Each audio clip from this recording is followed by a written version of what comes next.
Meu nome é Sinara Carvalho e nesse momento a gente vai falar um pouco sobre a abordagem das taquiarritmias de QRS largo. A primeira coisa que você deve saber é de que as taquiarritmias de QRS largo não são arritmias tão comuns na prática clínica pediátrica, diferente das taquicardias supraventriculares, ok?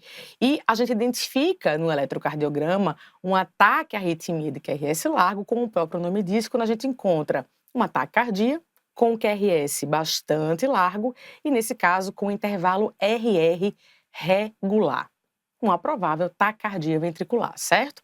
Bom, é importante também classificar se aquela taquicardia ventricular ela apresenta apenas uma morfologia ou mais de uma morfologia. Se eu tiver apenas uma morfologia, a gente classifica como uma taquicardia ventricular monomórfica. Se mais de uma morfologia, uma taquicardia ventricular do tipo polimórfica. Mas o algoritmo da American Heart Association diz o seguinte: quando eu estiver diante de uma criança que no monitor eu estiver diante de uma taquicardia ventricular, uma taquicardia de QRS largo, primeiramente eu preciso definir se a criança ela se encontra estável ou instável. Se ela estiver instável, ou seja, ela apresenta sinais de baixa perfusão tecidual, hipotensão, alteração do nível de consciência, associado a um ataque cardíaco de QRS largo, nesse caso eu preciso iniciar prontamente, realizar prontamente uma cardioversão elétrica sincronizada, com uma carga inicial de meio a 1 joule por quilo. Agora, se essa criança ela tiver estável, apesar de apresentar um ataque cardíaco de QRS largo, eu preciso realizar, nesse caso, a adenosina. Aí você pode me perguntar, mas como administrar adenosina no ataque cardíaco de QRS largo?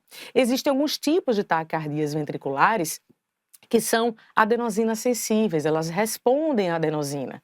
E fora que muitas vezes eu posso estar diante de uma taquicardia supraventricular, mas o paciente ele apresenta de base um bloqueio de ramo esquerdo ou um bloqueio de ramo direito, e por isso que o QRS ele fica largo.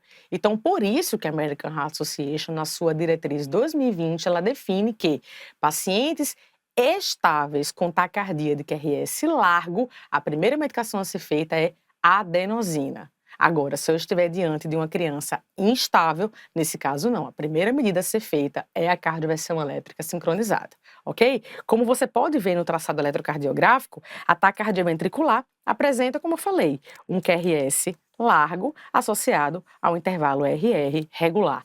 Nesse nosso exemplo, a gente tem apenas uma morfologia, então a gente classifica como sendo uma taquicardia ventricular do tipo monomórfica.